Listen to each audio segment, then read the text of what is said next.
Pero inihuhula na po yan sa ating harapan at may mga bahagya na ipinapakita ang Panginoon para mapaalalahanan tayo, mawarningan tayo, di ba? Makikita na natin yung tubig na nagiging dugo. So yan, isang pagte-testify ng Panginoon yun eh.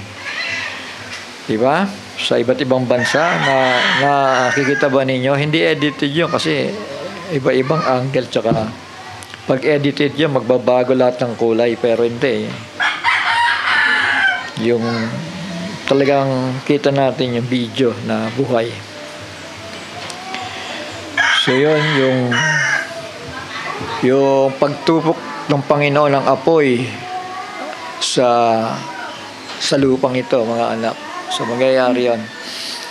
At may bahagya na tayo nakikita na ang ibig sabihin lang ng Panginoon ay maganda na tayo dahil mas grabe ang pag-anapan sa harapan, ano? So yun lang naman ang hinihingi niya eh. Manumbalik tayo, pagsisihan ng mga kasalanan at paglingkuran natin siya bilang Panginoon at ating tagapagligtas. Dahil karapat-dapat siya sa bagay na yon, di ba? Sabi sa amen? Kaya nga niya nila lang ang tao sa kanyang wangis at larawan, at ang tao ay may katangian siya na marunong kumilala sa kanyang ama. Mapagpakumbaba ang ibig sabihin. Marunong kumilala, marunong gumalang at magtiwala sa kanyang ama na may likha ng langit at lupa. At dahil sa kanyang kabutihan na binigay ang bugtong na anak dahil sa kasalanan ng tao, sino man sumampalataya ay hindi mapahama kundi magkakaroon ng buhay na walang hanggan. Amen? So ang susi lang naman ay ang pananampalataya, di ba? Amen? Ang kapalit ng mga pagpapala, biyaya at buhay na walang hanggan. Hindi tayo pahirapan ng Panginoon. Ang pahihirapan po sa Biblia, mga anak, ay yung hindi sumampalataya. Ibig sabihin, hindi tumanaw ng utang na loob sa Panginoon. Shall we say amen? Kaya nga, ang bawat mananampalataya ay may ganong katangian dapat tayo. Marunong tayong kumilala, marunong tayong tumanaw ng utang na loob, marunong tayong gumanti. At kapag ka ganon ay ang Diyos na nakakita o nakaalam ng mga bagay nito, mga kapatid, mga anak, ay siyang patuloy na magpapala at magbibigay ng buhay sa kanyang mga anak. So yun po ang pangako eh. Pero yung hindi mananampalataya, alam natin ito, sila po'y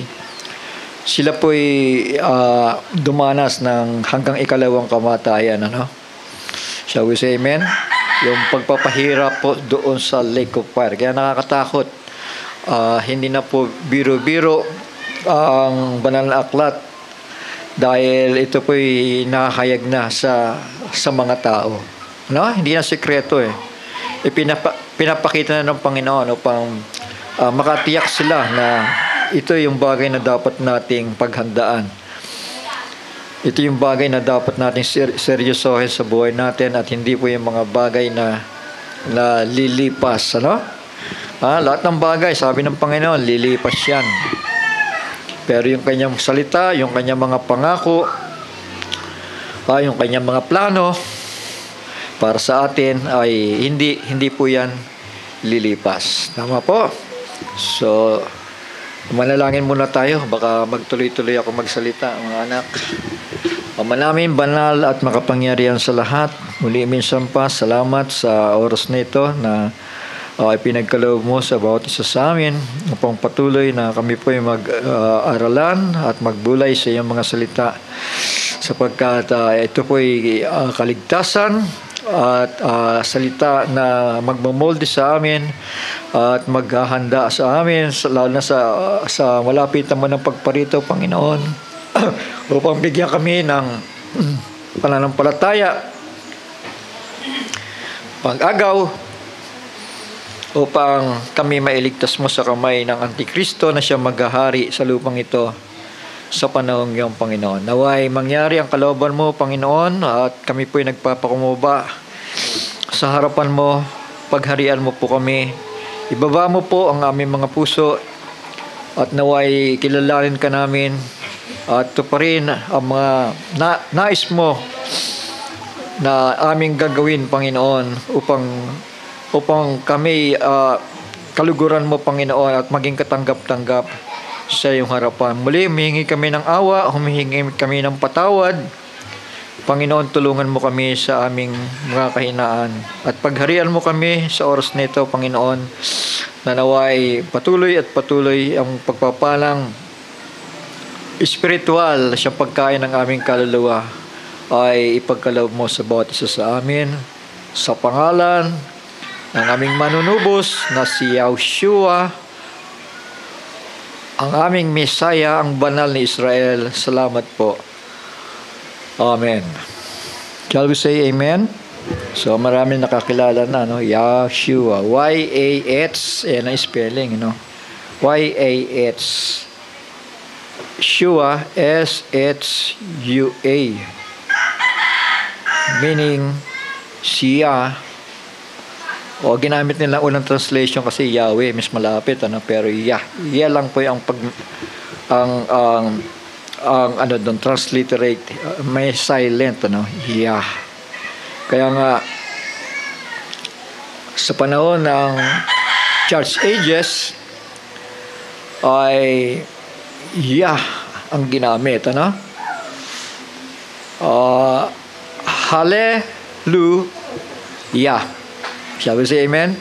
Wala namang simbahan na hindi ginagamit ang salitang hallelujah. Shall we say amen? Lahat ng simbahan, mga fundamental churches, maging sa end time, ay gumagamit ng salitang hallelujah, maging si Israel. Tama po? Kaya lang ang nakakapagtaka, ang dami kong sinamahang simbahan, hindi may paliwanag. Ano ibig sabihin ba ng hallelujah? Yan, tumagal na ako, tumanda na ako sa mga simbahan, lalo na sa mga fundamental churches, ano? At ang paliwanag lang nila, yan ay makalangit na pananalita na pagpupuri sa Panginoon. So totoo naman yon, tama? Pero meron pang higit na malalim doon. Ang ibig sabihin pala ng hallelujah, praise ye Yah. Purihin ninyo si Yah. Bakit hindi naging Yahu o Yawa o Yahweh?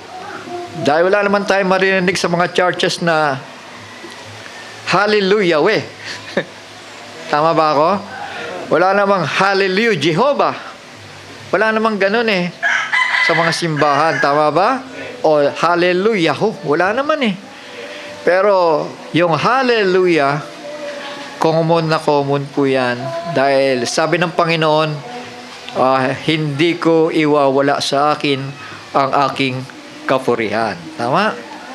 So yun yung sacred name na napag-aralan natin noong nakaraan. At ibuksan ko lang ulit dito, no, sa mga katanungan ito, no. Napakahalaga nito, mga anak, dahil sa restorasyon ng pure language ay Hebrew language ang gagamitin, ano? Lalo na sa mga pangalan, mayroong meaning. Tama ba? Pangalang may mga ibig sabihin. Dahil sa ngayon, dahil tayo mga Gentiles, mga kapatid, namihasa tayo sa paggamit ng ibang pangalan, kaya talagang hindi naman natin naiintindihan o nauunawaan. So yun po ay tinawag ng Panginoon, names of Baalims, names of other gods. Tama? So pinahintulot lamang niya ng Panginoon na magamit natin yon, dahil wala tayong kamalayan patungkol sa original o puro, sabihin natin pure language, wala tayong kinalaman doon. Tama? Dahil ang may kinalaman lamang doon ay mga Hudyo, at yan ay ginamit ng ating Panginoong Hesukristo sa panahon ng kanyang pamamalagi sa ibabaw ng lupa. Kaya nga nang tanongin siya ni Pablo, after his resurrection, at siya binulag dahil sa kanyang katigasan, mga kapatid, tinanong niya kung sino ka. Sino ka baga, Panginoon, na narito at pinapanagot ako sa mga kasalanang nagawa ko sa mga Kristiyanong ito. At sumagot yung tinig na yon, mga anak, sa wikang Hebreo, ano? Amen? Wikang Hebreo ang ginamit ni Kristo, ni Jesus, nang siya nang-usap kay Pablo at ang sabi, sa wikang Hebreo, ako hindi naman pwedeng Jesus, ano? Sorry po, mga anak, kasi kailangan baguhin natin yung mindset natin sa bagay na yan dahil napakaraming translation sa ibabaw ng lupa. Tama? Kailangan babalik tayo doon sa mga pintuan. Sino ba ang pintuan natin? Ay, yung pananampalataya ng mga Hudyo. Tama? Yun ang pintuan natin. Doon tayo nagsipasok, tama? Sa kanilang pagtanggi, sa kanilang paglabas, tayo naman yung pumasok. So, ibig sabihin, dahil meron lamang iisang Diyos na tayong pinaglilingkuran, maging si Israel, ibig sabihin, kung ano yung palatuntunan ng Panginoon Diyos nila, ay yun din ang palatuntunan natin, tama? Maging sa pagtawag sa tama niyang pangalan. Tama po. So yan, napag-aralan natin ang nakaraan. Medyo i-remind ko lang para sa iba na hindi natin nakasama sa nakaraan. Pwede naman ninyong panoorin yung video dahil napakahalaga nito. The sacred name of the Almighty. Yun po ang pamagat niya. So dito, basahin ko muna to, May talong dito, may hamon dito, ang sumulat nitong Proverbs chapter 30 verse 4, Sabi po dito, sino ang sumampa sa langit at bumaba? Sino ang pumisan ng hangin sa kanyang mga dakot?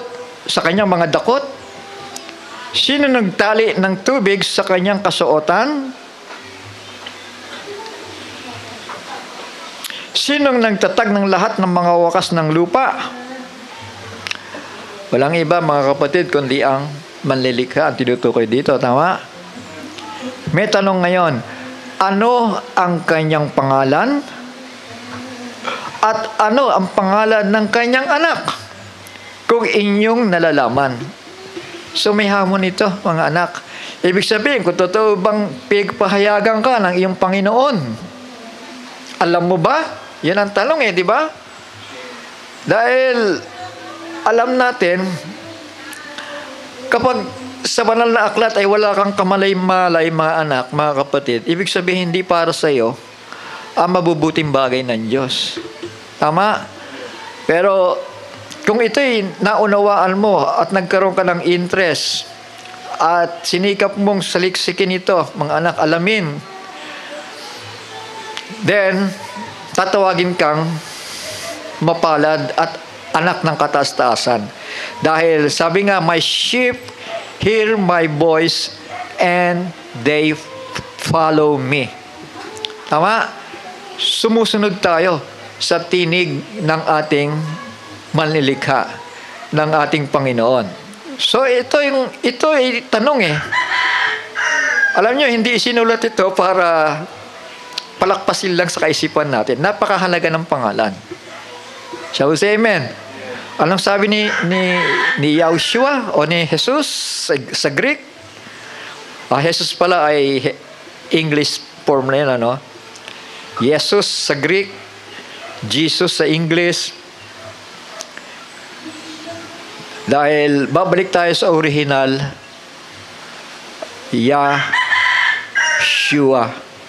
I have come in my Father's name, sabi ni Jesus. Sabi ni Kristo, Diba? Naparito siya sa pangalan ng kanyang Ama. So, ipinakikilala ko sa inyo ang pangalan ng aking Ama. Naparito ako sa pangalan ng Ama, subalit hindi nyo ako tinatanggap. Di ba? Yan ang salita niya eh. So, napakahalaga nung pangalan na ibinigay sa kanya. Sabi nga ng Biblia, di ba? Na binigyan siya ng higit na marangal o marilag na pangalan. So, yun yung pangalan ng Ama yun. Tama? Ibinigay sa kanya yun upang sa Panginoon ay lahat ng tuhod ay luluhod. Tama? I have come in my Father's name. So, naparito siya, dala ang pangalan ng Ama at kalakip yung salitang Shua, meaning Redeemer or redemption or salvation. Salvation. Yahshua, meaning Yah, yung pangalan ng Almighty, then Shua became a Savior. Yung tagapaglikha ay naging manunubos o naging kaligtasan. Salvation. Naintindihan po natin? Kaya, yun ang tanong eh. Ano ang kanyang pangalan at ano ang pangalan ng kanyang anak? Kung iyong nalalaman. Yan ba'y walang halaga yan na hindi natin malaman yan? Kasi revelasyon yan, di ba? Tama naman yung Brother Johnson eh. Sabi ni Brother Branham, di ba? Revelation is a rapture. Dahil hindi ka makapunta sa rapture kung wala kang revelasyon. Mahihiwang ka. Kaya lang na-misinterpret ng mga tao. Ang laman ng isip nila, kapag kami pahayag ka, rapture na yan. Pero sa atin, iba ang ibig sabihin ng rapture. Tama? Ibig sabihin, magpapalit ang katawan natin from mortal to immortal. Sabi ni Kristo, may ilan dito na nakakatayo na kailanman hindi makakaranas ng kamatayan. Dahil magpapalit yung katawan nila. Tama? Pero yung mga naunang namatay, alam natin yun ay mare-resurrection. Mare-resurrect at kasama nating at pagkatapos nilang ma-resurrect, mauna sila ma-resurrect. Tapos tayo naman sa isang kisap mata magpapalit ng katawan, then sasalubong tayo sa Panginoon sa alapaap. Sekreto po yun. Tayo lang nakakaalam, tsaka ang Panginoon. Tama? Amen? Pero yung sinasabi ng Biblia na ang lahat ng mga mata ay makakakita sa Kanya, maging yung sa Kanya ay umulos, dito po yun. Amen? Dahil yung umulos sa Kanya ay nandoon pa sa ibabaw ng lupa at parurusahan. Makakatikim ng galit ng Panginoon yon. Tama? Pero tayo, dito tayo sumampa at pagkatapos kasama natin bababang muli si Kristo dito para pagharian ang lupa for 1,000 years. Shall you say amen? So ganon. Bakit nagtatanong yung sumulat nito, mga anak? Kung nalalaman ninyo, para baga sinasabi nyo, kung may pahayag talaga kayo, kung talagang kayo tinuturuan ng Panginoon. Kasi ganito yan, mga anak Alam nyo, ang Biblia talaga kompleto Yung mga commentaries, mga partial yon. Kasi mga researchers sila tama? Pero hindi nila matumbok kung ano ba talaga ang madiin na pangalan o dapat gamitin. Shall we say amen? Sabi ko nga sa inyo, yung kwento ko, bata pa ako, maliit. Nagsisimba kami. Hindi pa uso mga born again nung araw na yun Nagsisimba ako sa Pako Catholic. Mga anak, yung salitang hallelujah, napapakinggan ko na. Katoliko yun, Shall we say amen? Ibig sabihin, natupad lang na hindi nawala yung kapurihan niya. Ako naniniwala sa pagparito ng ating Panginoong Jesus o Yahshua Dahil naparito siya sa pangalan ng kanyang ama eh. Tama? Ako'y naniniwala, nung makalimutan na ng mga Hudyo ang pagbigkas sa pangalan ng ama. Dahil natakot sila eh. Ayaw na nilang bigkasin eh. Natakot po sila, mga anak. Ayaw na nilang bigkasin. Jeremiah 23 verse 27. Which think to cause my people, sino to? To forget my name.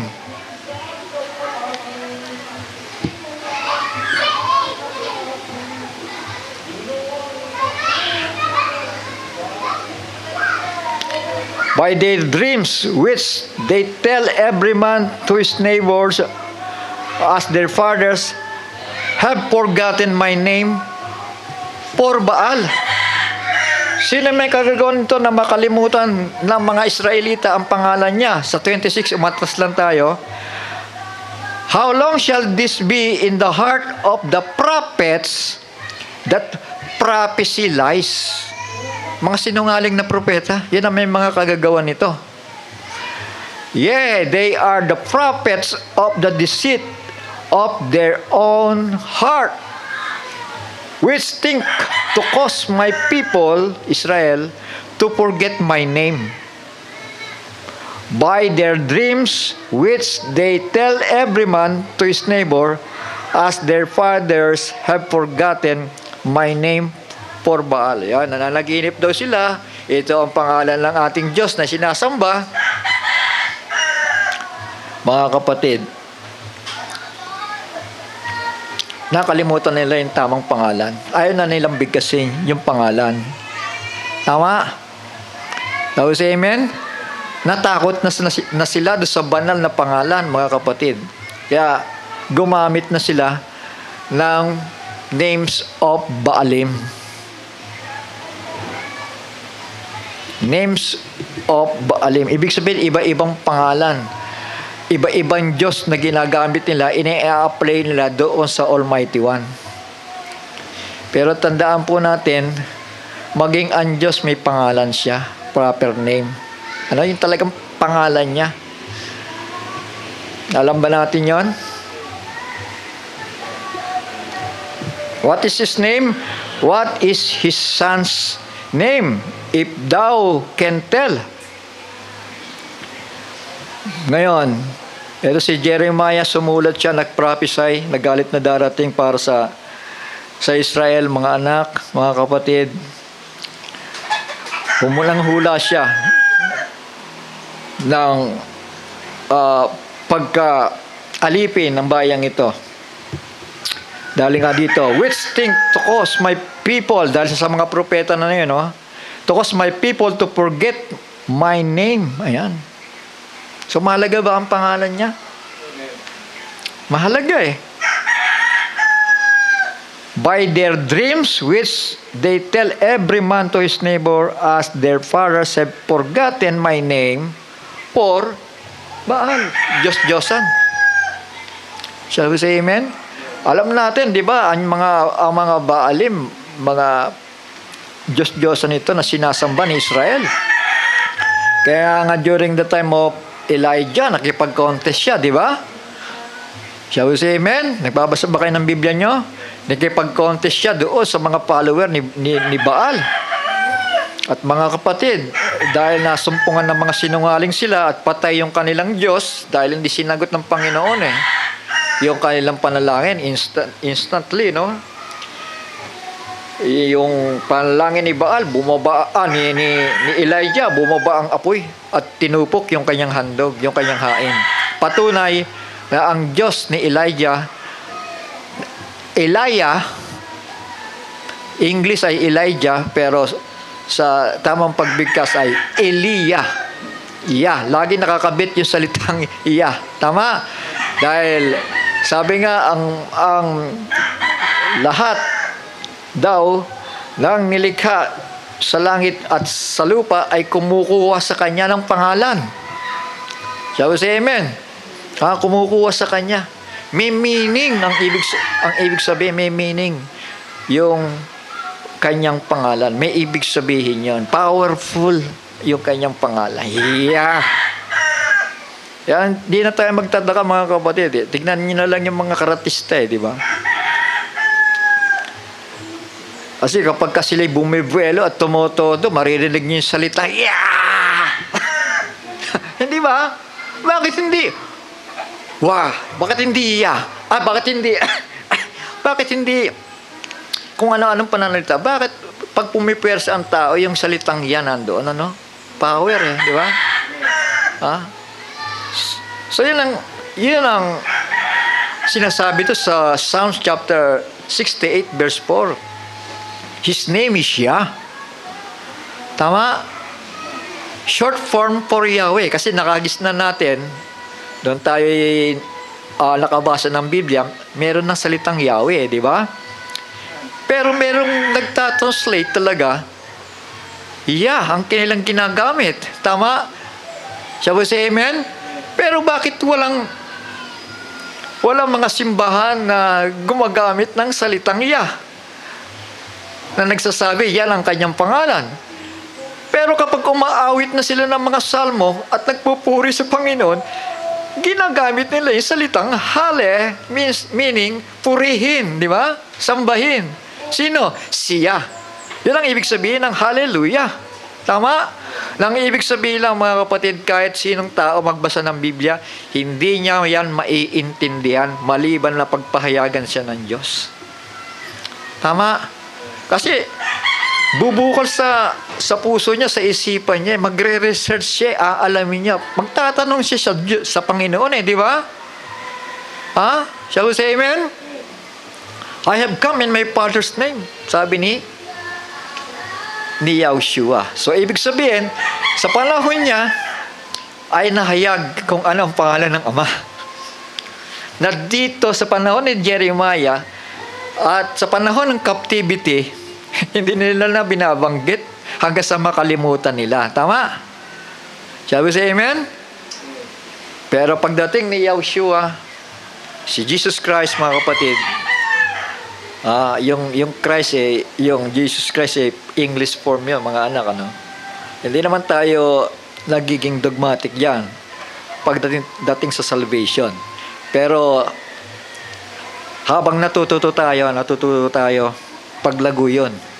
Tama? Shall we say amen? Lumalago tayo sa kaalaman.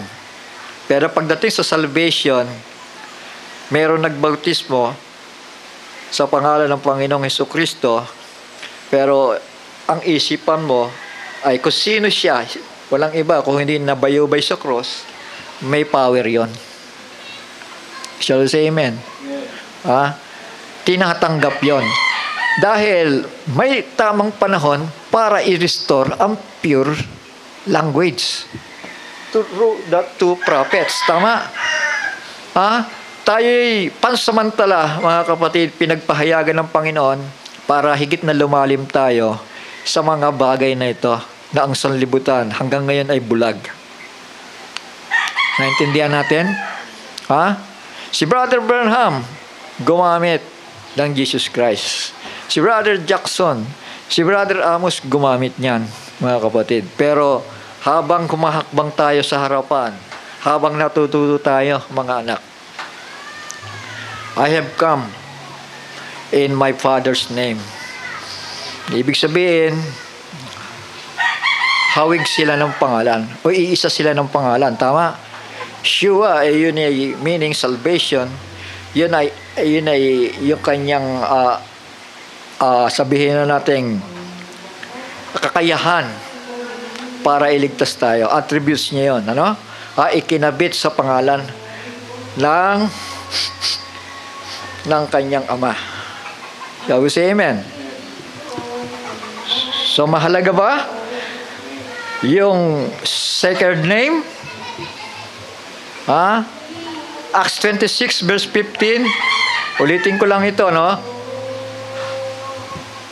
And when we were all fallen to the earth, sila Pablo na pasubasub sa lupa, I heard a voice speaking unto me and saying in Hebrew tongue, Saul, Saul, why persecutest thou me?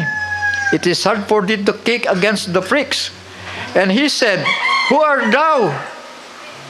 Ang ginamit po ay Lord ng King James, pero punta natin yung International Resource Version, ano?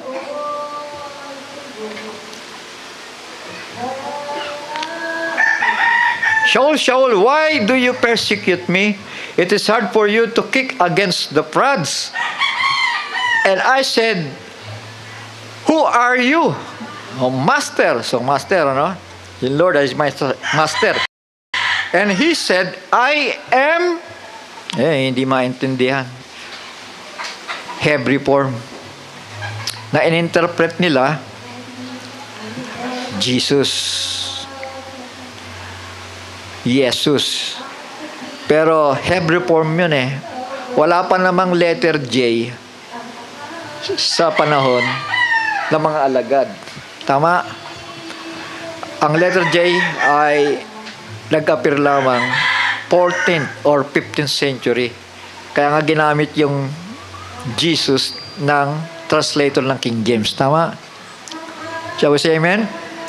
Pero nung nangusap si Kristo dito, kay Saul, kay Pablo, wikang Hebreo, tama?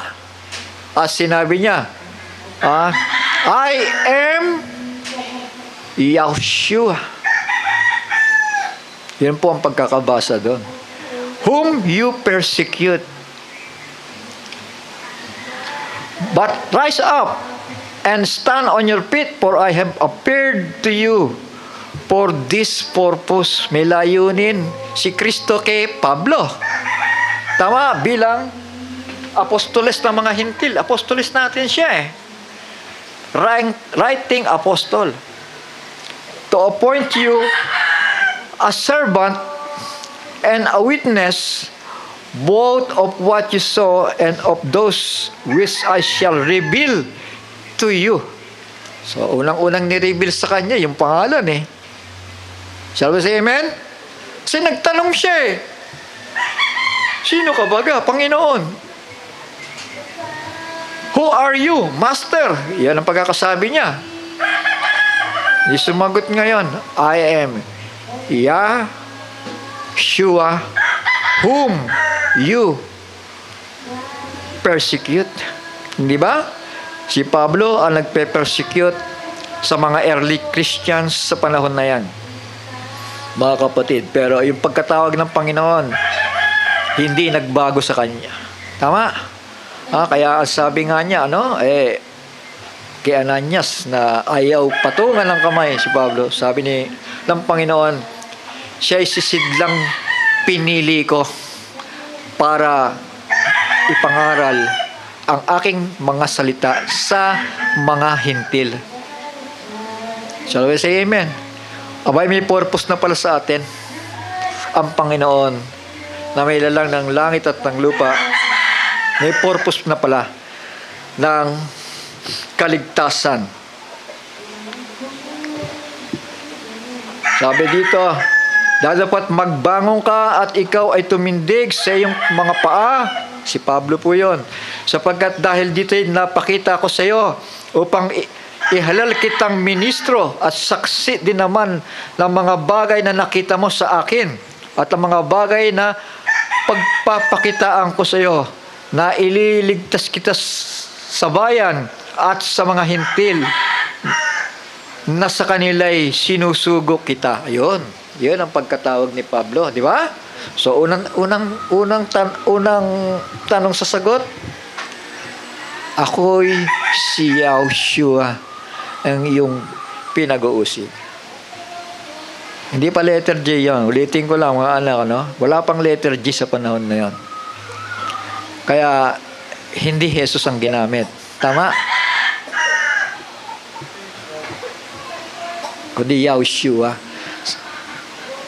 Tingnan niyo mga Israelita, laging nakakabit yung pangalan niya eh. Di ba? Isa na kanina, si Elijah o Elia. Senetan Yahu. Tama? Si Isaiah ay Yashia Yahu. Isayas. Sino pa? Marami eh. Kasi sa kanya kumukuha ng pangalan, di ba? Shall we say amen? Ako nga dito, yung mga anak ko sa Biblia ko kinukuha Tama? Shall we say amen? Para ika nga may apply yung buhay. May isa nga akong anak nagkamali yata ako ng pangalan kasi ang naipangalan supplanter Kaya siya lang yung laging wala dito So, di bale, may habag naman ng Panginoon Diyos sa kanya, no? Shall we say amen?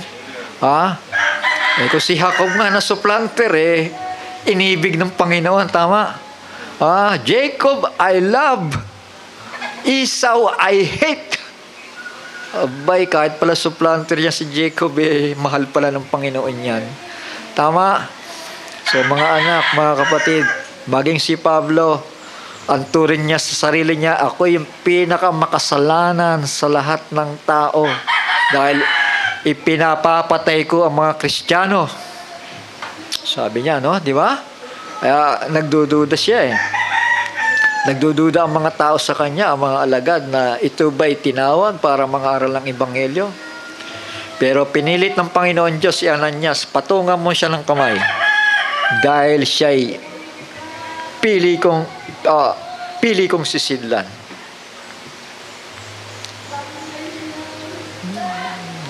Shall we say amen? Nawala yung binabasa ko kanina. Acts 26 yon.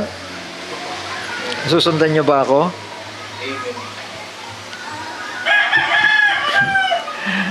Daming talata. Pasensya na kayo mga anak. Kailangan tayong lumago Kailangan tayong matuto. Dahil ang ebidensya po kasi nasa kasulatan.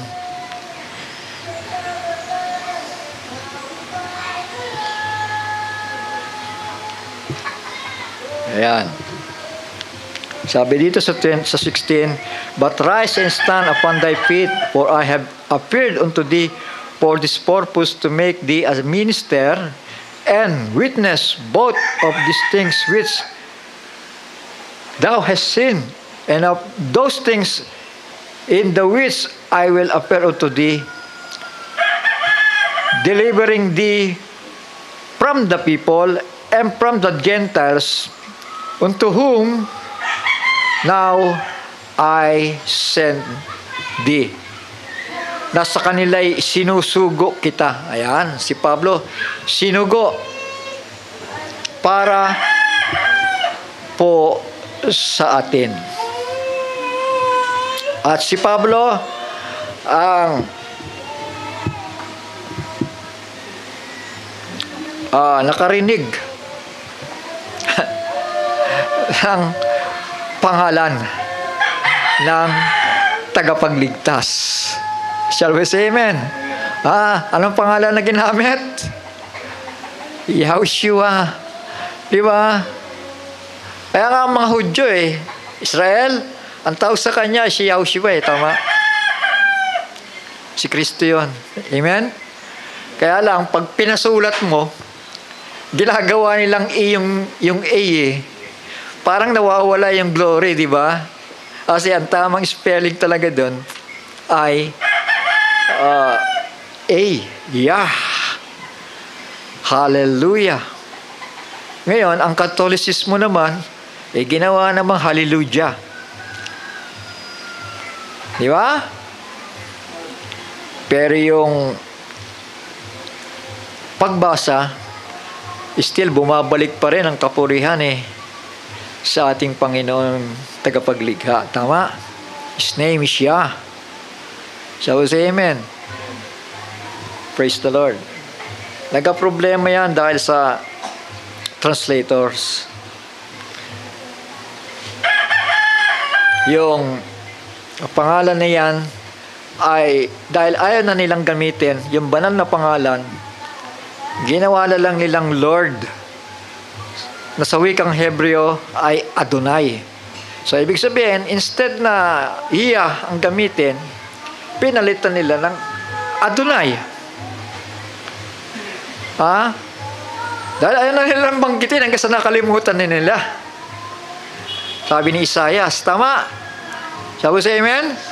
Dahil ang nagpasimuno nun, sino? Yung mga bulaang mga propeta nila, ni Israel. Ginamit yung salitang Adonai. Inireplace sa personal name ng Almighty. Pero pagdating ni Kristo, mga anak, nag-restore siya ng pangalan eh. Tama.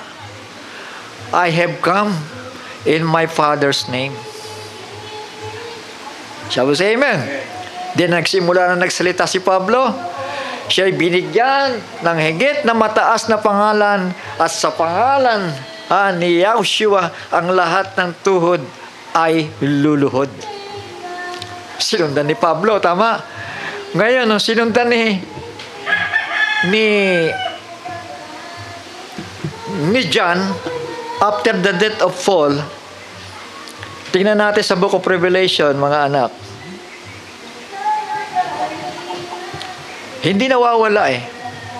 Yung name of the Almighty. Tingnan po ninyo Chapter 19 ng Book of Revelation. And after these things, I heard a great voice of much people in heaven. Nasa langit Nakita ni Juan, may mga tao doon. Mga banal ng Diyos saying, Hallelujah. Basahin natin sa isang version, Ayan. Revelation chapter 19. Ayan. I heard a great voice of great crowd in heaven saying, Hallelujah. Eksakto. TS, the Scripture or International Research Version. So mga researcher ito, nag-research sila. At naniniwala ako dahil nga sa salitang Yah na hindi nawala sa bibig ni Israel. Tama? Sabi sa amen? Hallelujah. Hallelujah naman sa mga churches. Dito.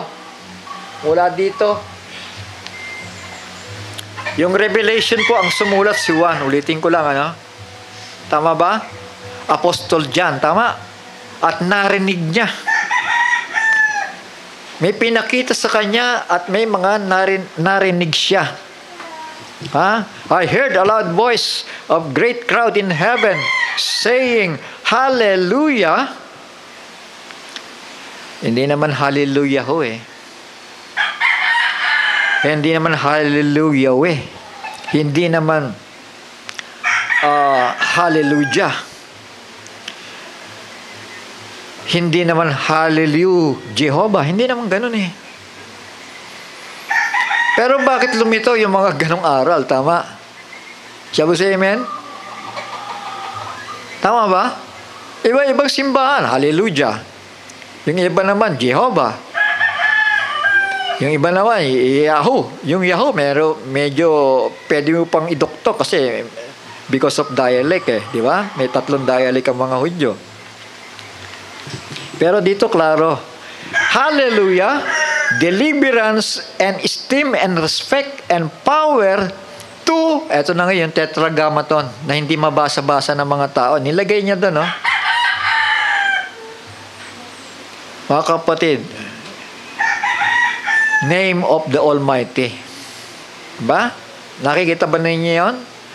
Yung parang sa susunod na, Ito yung parang gano'n, tetragrammaton. Tapos pag gano'n ulit. Tapos may ganyan.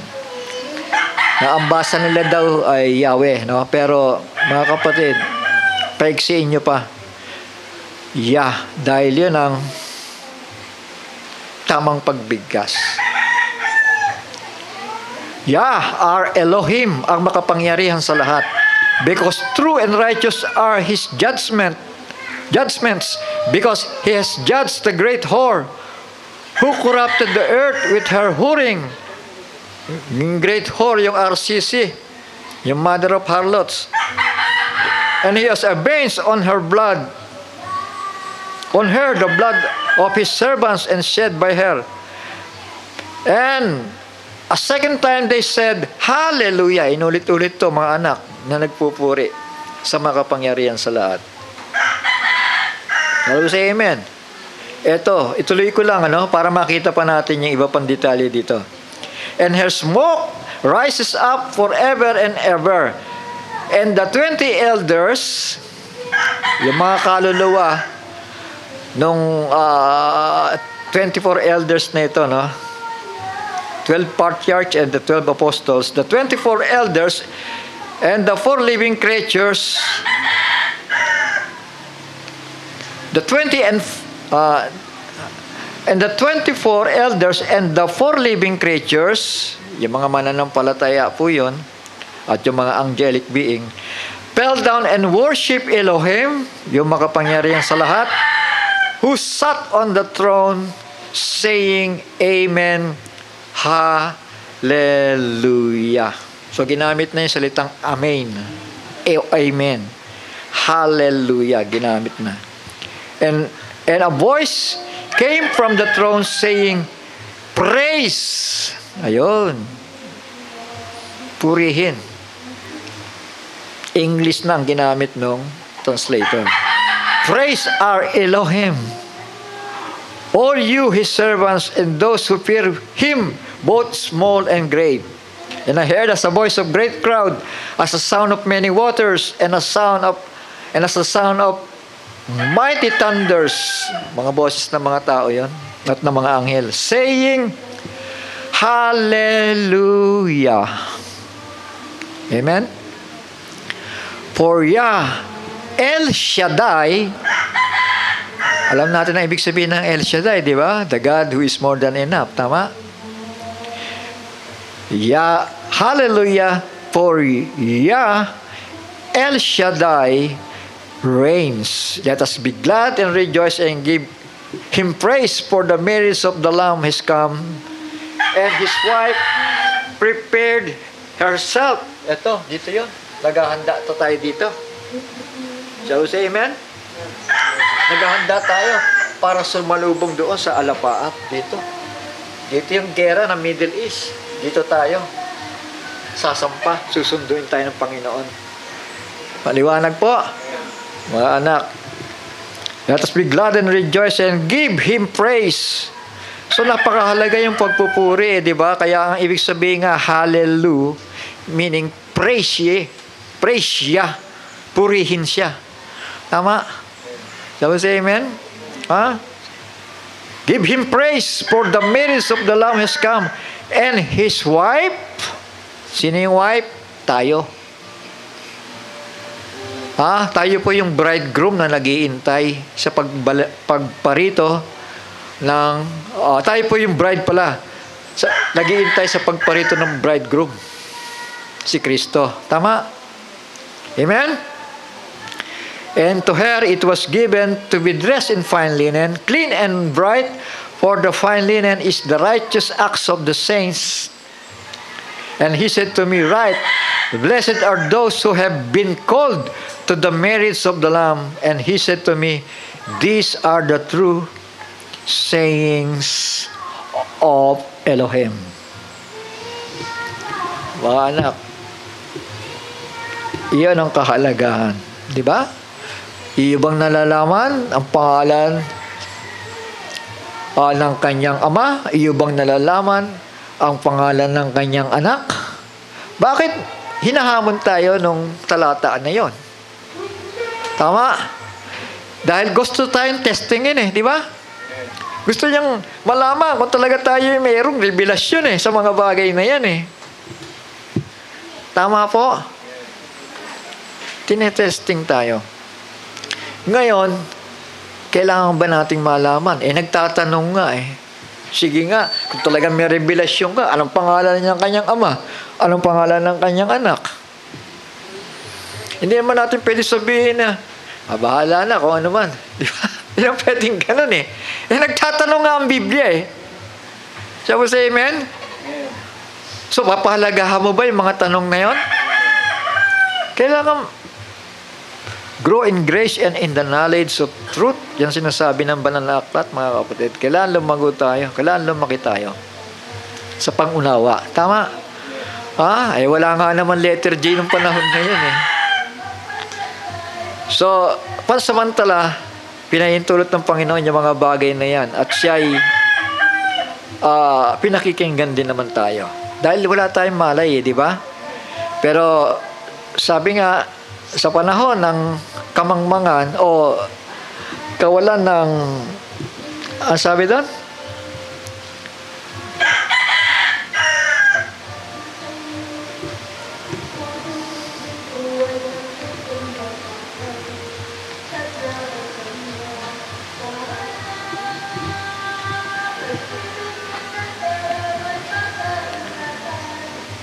Sa Book of Acts yan. Acts 17:30. At that time and the times of this ignorance, wink at, but now commanded all men everywhere to repent. So gumagano lang siya, umiiling lang siya, pumipikit-pikit lang siyang ganyan. Ibig sabihin sa pagkakatagalog, ang mga panahon ng kahangalan ay pinalilipas nga ng Diyos. Dadapot ngayon pinag-uutos niya sa mga tao na magsisi silang lahat sa lahat ng dako. So yon, sa panahon daw ng ignorance, pinalilipas lamang ng ating makapangyarihang Ama sa langit. So ibig sabihin, may panahon na nagagamit yung ibang pangalan instead na yung tamang pangalan niya. Tama? Ginagamit ng tao yung maling pangalan, pero ang nasa isip nila ay yung tamang Panginoon. Naintindihan natin? So, sa ganung bagay, tinatanggap yan ng Panginoon. Pero kailangan tayong lumaki. Kailangan tayong lumago. Tingnan nyo sabihin ninyo na totoo itong sinasabi ko. Na ginagamit ng mga tao yung ibang pangalan.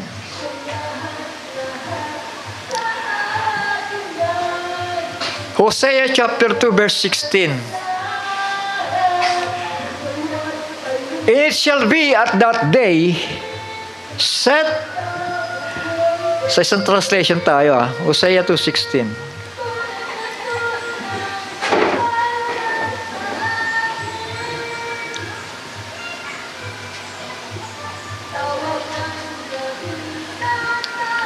And it shall be in that day, declares siya, that you call me my husband.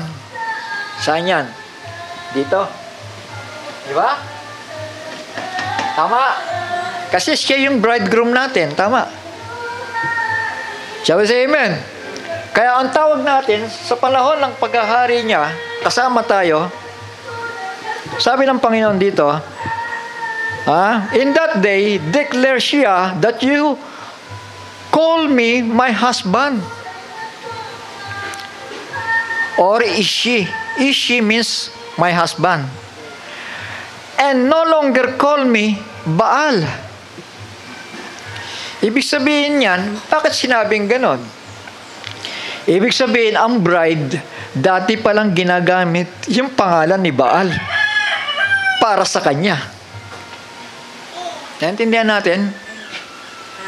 Ulitin ko dahan-dahanin natin It shall be in that day, millennium, declares Yah, that you shall call me Ishi, or my husband, and no longer call me Baal. Ibig sabihin, hindi mo na ako tatawagin Baal pa. Tama. So, ang tanong, tumawag ba sila ng ibang pangalan, referring to the Almighty and to His Redeemer? No longer nga di ba? Ibig sabihin, dati nilang ginagamit yung nag-a-apply sila ng ibang pangalan patungkol sa Almighty One. Tama. Kasi kung ang lahat ng tao, kung lahat ng tao ay mananampalataya sa Biblia, isang language lang sila. Tama. Ang problema galing sila sa iba-ibang katuruan Tama. Kaya nung nakilala nila ang kaligtasan, ang pagliligtas ng Panginoon, ang problema natin, wala tayong alam na salitang Hebreo at isa Tama. Wala tayong kaalam-alam. Basta alam natin, may Jesus na napako sa krus at magliligtas sa sanlibutan. Tama. Ginamit pa natin yung King James Version na Jesus. Tama. Pero sa panahon na yan, ay pinalilipas, sabi ng Biblia, pinalilipas lang ng Panginoon yon hanggang sa marating natin ang kasakdalan. Tama? Tinatanggap yan. And no longer call me Baal. May Baal. Ayan. And I shall remove the names, and I shall remove the names of Baals from her mouth. Sino tinutukoy dito from her mouth? Yung bride. Tama. That was amen. Aalisin na sa kanyang bibig yung mali niyang paggamit ng tamang pangalan. I shall remove the names, plural pa. Kaya nga, iba-ibang pagtawag sa kanya Aalisin na ng Panginoon yun. I shall remove the names of the Baals from her mouth, and they shall no more be remembered by their name. So, kakalimutan na pala yung mali Tama. And in that day, sa future yon, millennium, in that day, I shall make a covenant for them with the beasts of the field. So, ito yun. Ayan Tama. In that day, dito yun.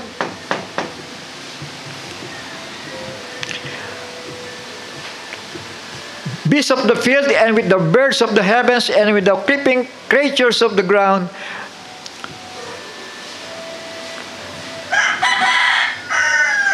When bow and sword and battle I break from the earth. So wala nang labanan, wala nang paglalaban, wala nang awayan sa panahon na yan. And I shall make them lie down in safely or safety sa millennium na. Tama. Amen? And I shall take you as a bride. Ayun ang bride. Tapos amen. Inalista sa kanya yung mga maling pangalan na walang meaning. Tama ba? Ang gusto ng Panginoon may meaning. And I shall take you as a bride unto me. Moreover, and take you as a bride unto me in righteousness and in right ruling and kindness and compassion, and I shall take you as a bride unto me in trustworthiness, and you shall know Yah. Tama. Hindi mo naman pwedeng basahin natin ang ibang pagbasa to kasi sinasabi na nga ng Biblia praise ye Yah or hallelujah. Tama. O sabi pa ng Panginoon, and it shall be in that day that I answer, declare Yah, that I answer the heavens, and they answer the earth. Shall we say amen?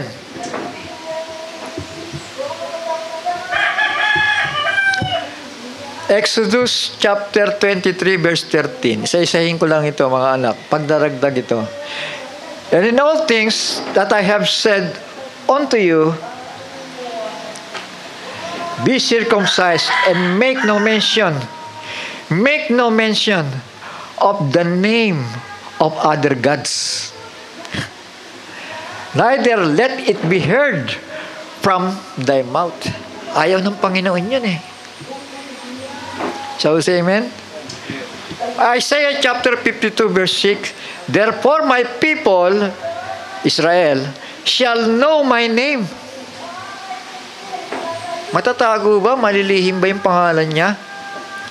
Hindi eh. Tama! Therefore, they shall know in that day that I am He, that speak, behold, it is I. Saan nagsalita ang Diyos? Sa pamamagitan ng mga propeta noong unang panahon. At sa huling araw ay nangusap siya sa bibig ng kanyang bugtong na anak. Tama. Siya was amen. Naintindihan niyo ba ibig ko sabihin? Kaya pagdating ni Yahushua, I am the way. I am the door. I am the life. I am the resurrection. Ha? Kaya nga sabi niya, in that day, that I am He, you shall know. Therefore, they shall know in that day that I am He, that speak. Ako yung nagsasalita. Saan siya nagsasalita? Sa bibig ng Redeemer. Yung Almighty One nagsasalita sa bibig niya. So say amen. I am the resurrection and I am the life. Tama. Amen.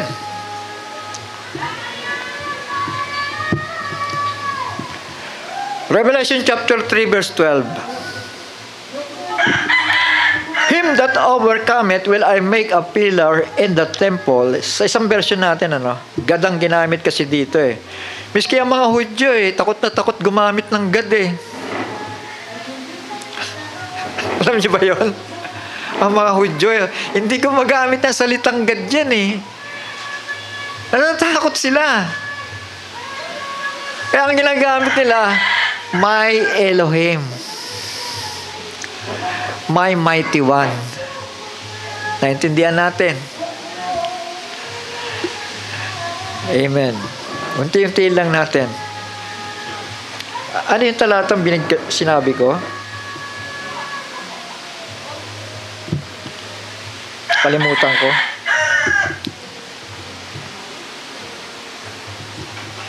Sino nakarinig?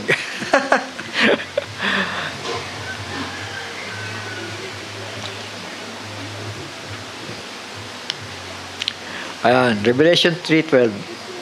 Dito na lang muna tayo.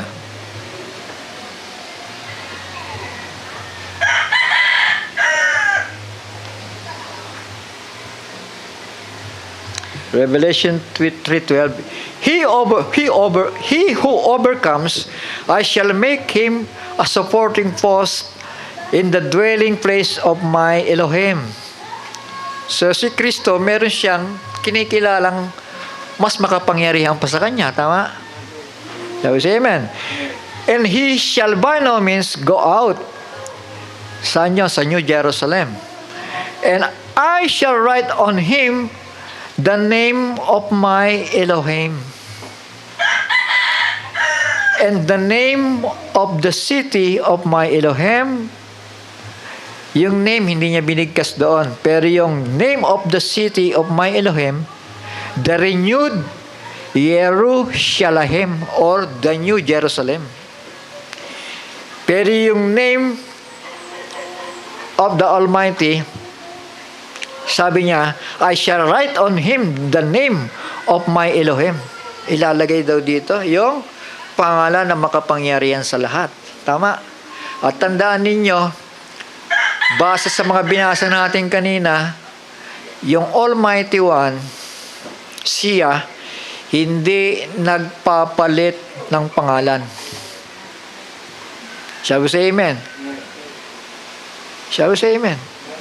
Hindi siya nagpapalit ng pangalan. Sabi nga ng mga awit, His name is Yah. 68 verse 4. At sabi niya pa dito, the renewed Jerusalem which comes down out of heaven from my Elohim. Medyo si Kristo eh. May tatay siya eh. And my renewed name. Malinaw na yan, mga kapatid. Yung Elohim na makapangyarihan sa lahat, hindi nagpapalit ng pangalan. Paano siya ngayon nahayag sa kanyang pangalan? Sa pamamagitan ng kanyang bugtong na anak.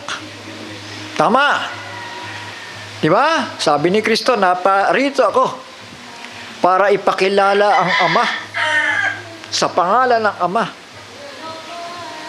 At ayaw kayo, sabi niya sa mga Hudyo. Shall we say amen?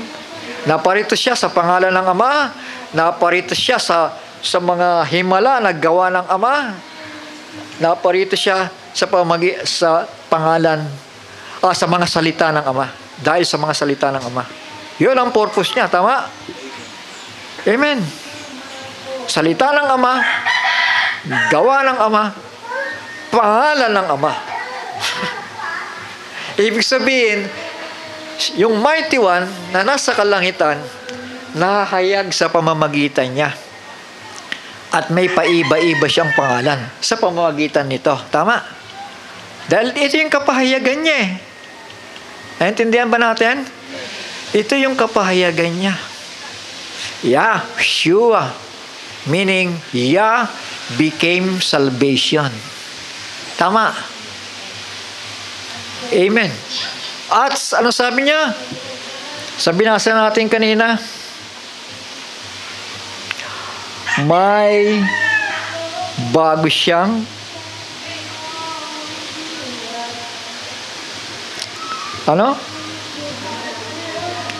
pangalan.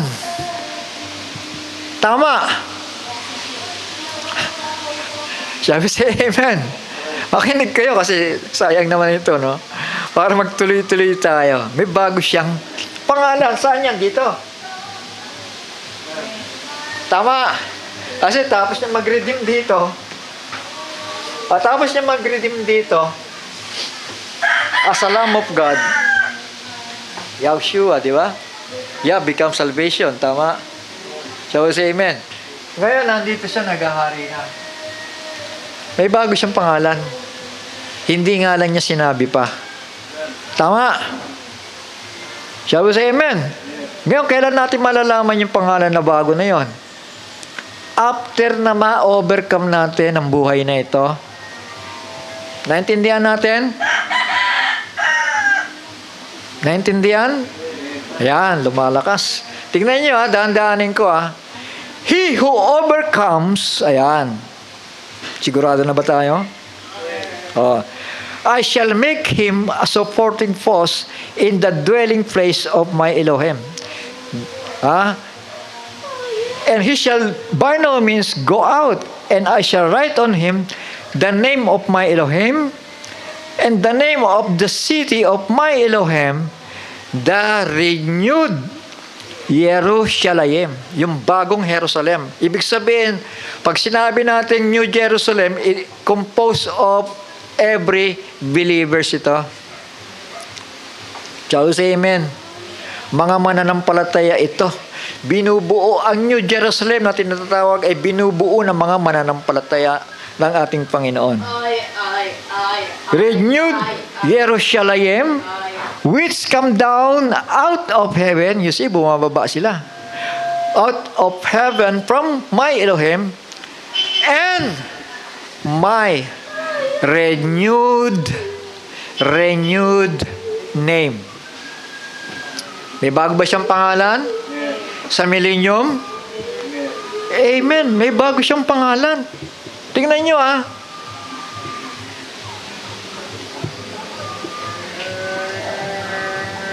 Pero yung Diyos hindi nagpalit ng pangalan, di ba? Hindi nagpapalit-palit dahil ito na nagpapahayag ng mga attributes ng Ama.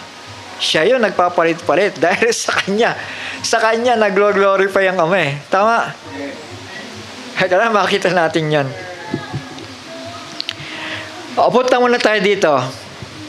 Kasi gusto ko na matapos ito Exodus 3:13. Kasi may ibang paliwanag na hindi ko nasabi noong nakaraan. Tingnan nyo to. And Moses said, Exodus 3:13 to 15. And Moses said unto God, gumamit ng God, Exodus 3:13. Dito tayo sa kabilang version.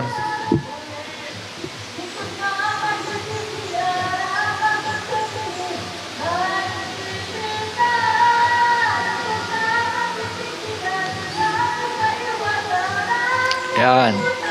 And Moises yan said to Elohim, see, when I come to the children of Israel and say to them, the Elohim of your father has sent me to you, and they shall say to me, what is his name? Mahalaga ba kay Moises ang pangalan nung nagsasalita sa kanya sa langit? Mahalaga kay Moises tama. Kaya tinanong niya, what is his name? What shall I say to them? Anong pangalan na sasabihin ko sa kanila? Sumagot ngayon ang Panginoon, ang makapangyarihan sa lahat. And Elohim said to Moshe, I am that I am. Mga kapatid, ibig ba sabihin, ito yung pangalan niya, I am that I am? Kasi ginamit ng mga denominasyon ang pangalan niya, ayan I am that I am Hindi nila naintindihan ibig sabihin, ako yung nakahayag sa mga propeta, ako yung nakahayag sa aking bugtong na anak. Yan ang ibig sabihin nun. Tandaan po natin, ito, mga anak, makalala natin ang Panginoon. Tandaan nyo, God is all-knowing. Tayo, ang tinitignan lang natin yung araw ngayon, di ba? Ngayon, ang araw na to, itong tinitignan natin, di ba? Pero ang Panginoon, na may lalang ng langit at ng lupa, ang tinitignan niya yung kabuuan ng creation. Alam niya nga lahat ng bagay Tama. Kaya pag sinabi niyang I am that I am, pakinggan niyo ang bugtong kong anak. Yan ang nagpapakilala sa akin. Tama. Ano sabi ni Jesus? I am the way, I am the truth, I am the life, I am the door, I am the resurrection, I am the beginning and the end. So yung mga I am na yun, di ba? Tama. So yung ibig sabihin yan, I am that I am. Ako yun. Pero hindi ibig sabihin yun ang pangalan niya. Tignan niyo, babasa ulit tayo.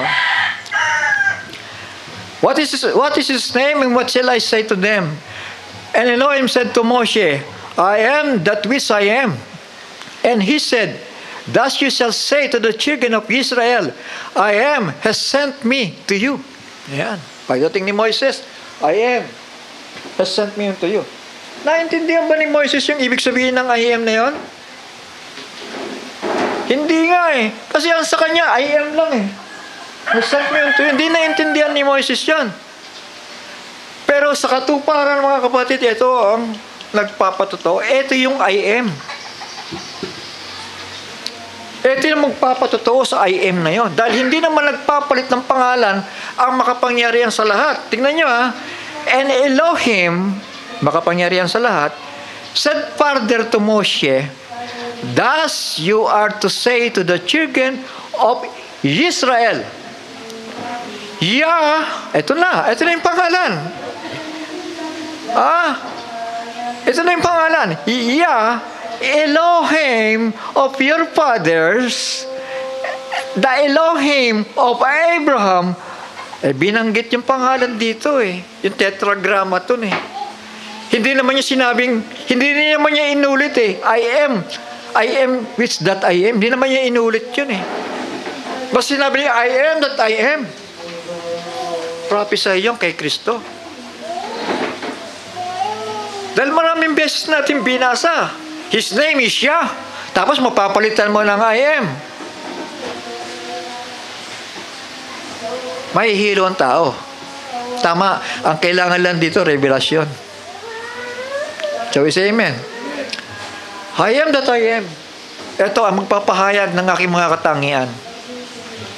I am the resurrection. I am the life.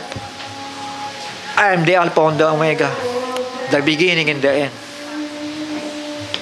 Siya si I am. Mga anak. Tingnan nyo. Inulit dito. And Elohim said further to Moshe, thus you are to say to the children of Israel, ito yung pangalan, Yah, Elohim of your fathers, the Elohim of Abraham, the Elohim of Yitzhak or Isaac, the Elohim of Jacob or Jacob. has sent me to you. This is my name forever. So, tanongin ko kayo, anong forever name niya?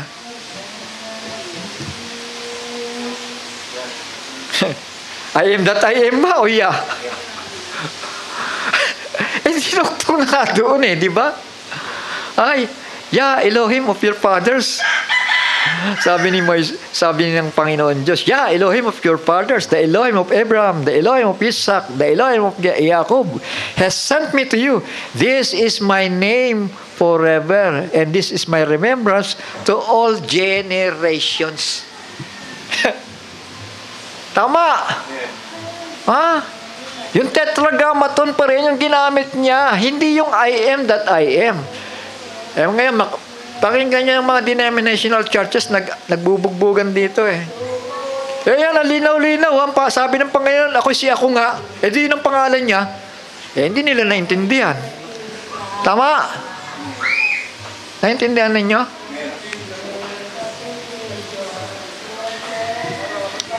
Ginamit pa rin. Tingnan niyo sa 16. Hanggang matapos itong talata na to, ang ginamit, Tama ba? This is my name forever. And my name is a memorial and throughout all the generations. Pero si Kristo, sa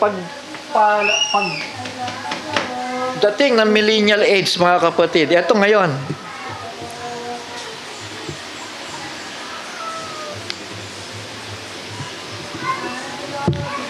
yung kanina, Hosea 2. Nabasa ba natin ang buo ito?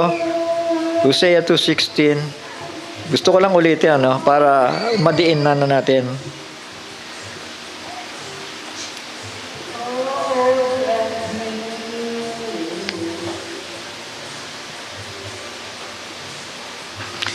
It shall be in that day, declares Yah, that you shall call me Ishi, ang ibig sabihin, my husband. So dito yon. Nabasa na pala natin kanina to. And no longer call me Baal. So ibig sabihin, dito pala i-a-apply yung bago niyang pangalan. Hindi naman sinabi dito,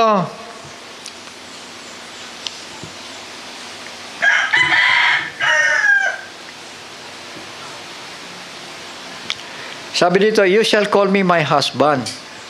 Hindi naman ibig sabihin, or you shall call me Ishi, my husband, ang ibig sabihin. Hindi naman ibig sabihin, ang pangalan niya ay my husband. Tama. Hindi naman ibig sabihin, ang new name niya ay my husband. Tama ba yan, Brother Johnson?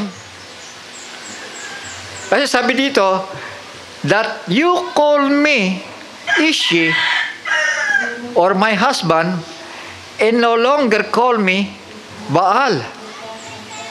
Ibig ba sabihin dito, ang pangalan niya ay Ishi or my husband?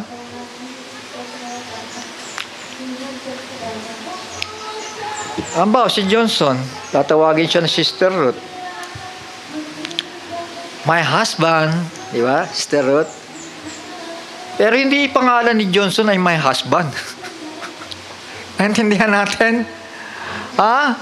Johnson ang pangalan niya. Shall we say amen? So, ganun din sa millennium. Huwag tayong malito dito. Tama. Ipinapakita ko lang sa inyo para hindi kayo malito. Hindi my husband ang pangalan niya, kundi tatawagin natin siyang my husband. Dahil tayo po yung bride ni Kristo, ang bridegroom. Tama? Amen. So, may bago siyang pangalan doon. Tama? Amen? Hindi pa pinaabot sa atin. Dahil yun ay pagkakahayag niya bilang hari ng mga hari, Panginoon ng mga Panginoon. Tama? Pero yung pagiging redeemer niya, ipinakita sa atin. Yah is salvation. Tama? Shall we say amen? Amen. Malinaw na yung mga anak. Hindi mo kailangan ungkatin ang mga commentaries. Hindi mo kailangan ungkatin pa ang lalim ng history. Simple lang ang kapahayagan. Tama.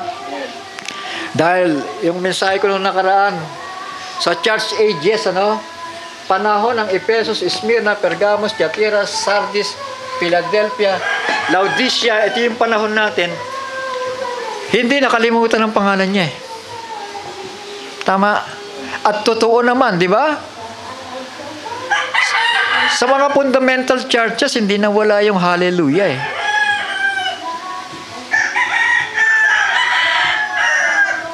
Shall we say amen?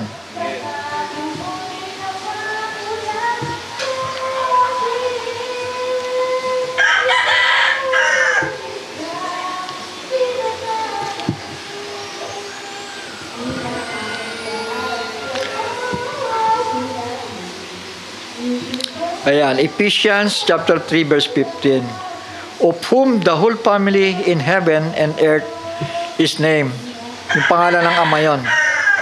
Kaya yung pangalan ng Ama, nakuha ni Kristo. Tama? At yung pangalan ng mga lingkod ng Diyos,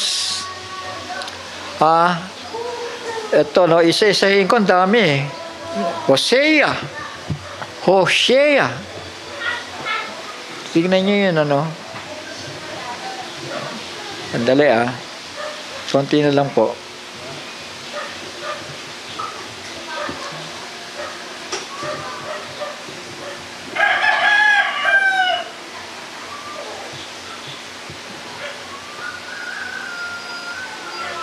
Ayan.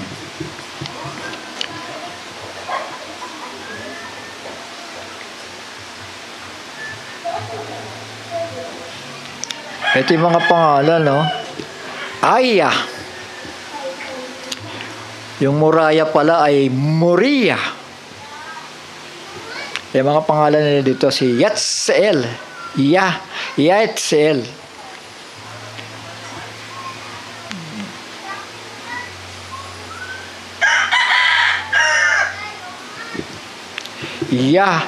Leel. Leelites. Yaseel. So yung salitang yan na yon ay ikinakabit sa pangalan ng mga unang mananampalataya, mga anak.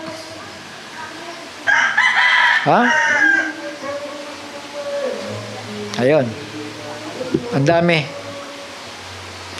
So kailangan kung makakapag-install kayo ng na yon, version na yan, International Research Version. Libre naman yun Install ninyo. At doon magliliwanag, mga anak. Nag-research sila.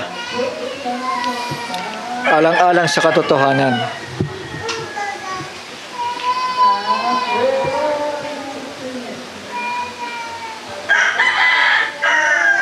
So dito, Hebrew chapter 4 verse 8, siguro dito lang ako magtatapos,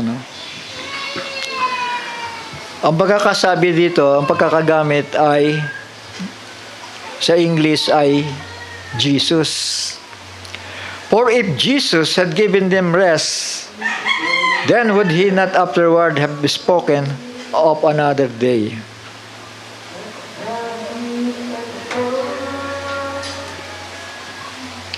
So sa English, sa English ay ang ginamit ay Jesus. Tama? Ngayon, nung tinagalog ito ang nagka-problema sa Tagalog, Kasi yung Tagalog version, ginamit niya yung tamang, tamang pagbigkas sana, kaya lang naroong spelling siya dahil Tagalog, Sabi dito, sapagkat kung ibinigay sa kanila ni Josue,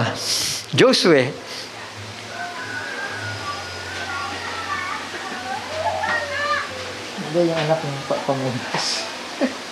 Matalasik na. Diba? Ang kapahingahan ay hindi na sana niya sasalitain pagkatapos ang ibang araw. So, pansinin lang ninyo dito, Sa English ay Jesus. Bakit pagdating sa Tagalog, Joshua na ginamit? Tama.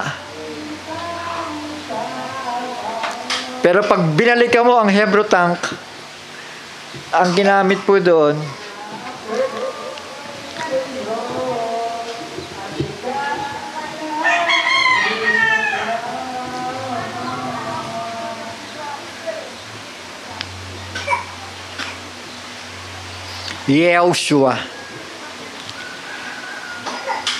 Yehoshua, yung ginamit ng English. Pero dapat specific tayo dahil his name is Yah. Tama? So, Yahshua. For if Yahushua had given them rest, he would not have spoken of another day after that. So, Yahushua, Jesus, sa Tagalog, Joshua. Tama? So, may restoration ng pure language. Kaya kailangan i-exercise natin. Pahalagaan natin yung pangalan na may meaning. Tama? Dahil ang lahat ng pangalan sa langit at pangalan sa lupa ay kumukuha sa kanya ng pangalan. Di ba? Jeremiah. Di ba?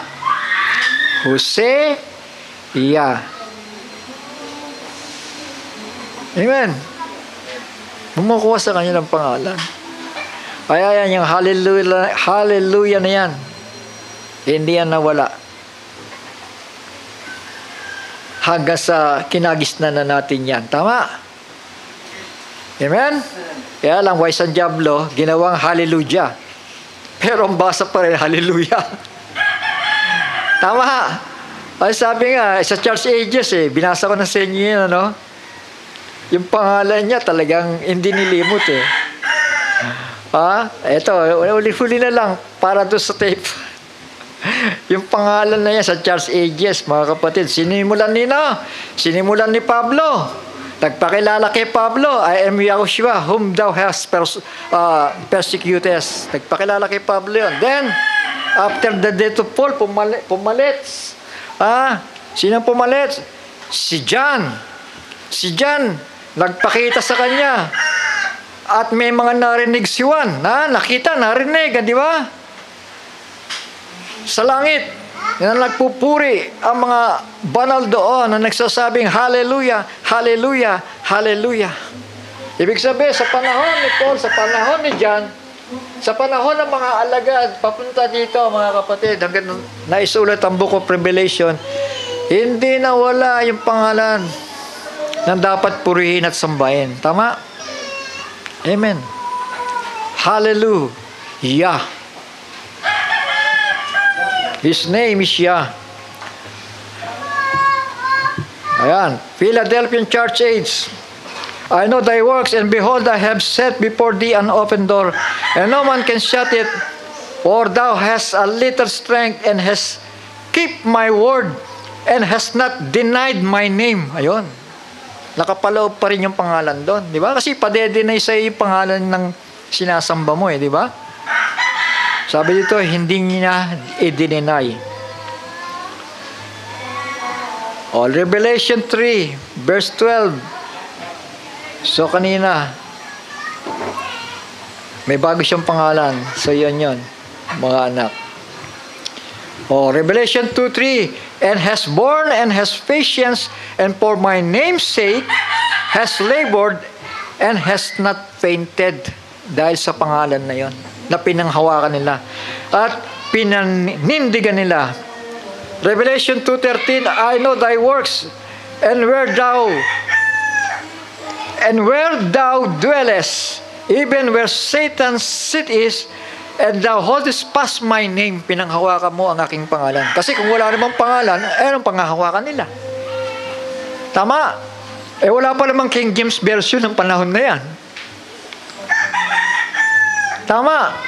Ephesian Church Age Ang King James Version, 14th century. Kung di ako nagkamali, hanggang 15. Ang English version, tama? Amen? So wala pang Jesus sa panahon ngayon. Sa King James lang lumitaw yon. Dahil inadapt nila yung pangalan na ginamit ng mga Grego. Jesus. Saan galing ang Jesus? Galing kay Zeus, na Diyos ng mga Grego. Or Mighty One. Kasi kailangan mabuo yung picture ng Biblia sa atin, mga anak. Bagamat talaga ito, medyo masakit sa ulo ito, pero dinadaan-daan na lang natin para maunawaan natin. Sa pagbasa natin ng mga talata, mga anak, makikita natin dito, may konting alam tayo sa history. More on biblical, lalong tumitibay. Kasi yung iba, kaya hindi makapagpaliwanag more on history sila Pero yung konting history, back up pa mo ng buong Biblia, then yan ang maliwanag. Tama? Revelation 19. Mapalad ang bumabasa, dumidinig, at nagbabantay ng aklat ng hula, sapagkat ang panahon ay malapit na. Revelation chapter 19, binabanggit doon, International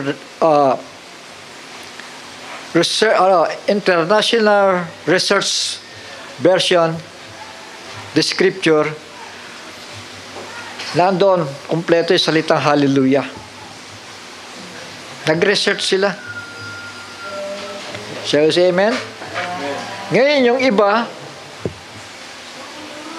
hallelujah ay ang ginamit Yun naman, iba naman, hallelujah, pero hindi nila madaya Dahil ang pagbasa pa rin, hallelujah, papuri sa Panginoon.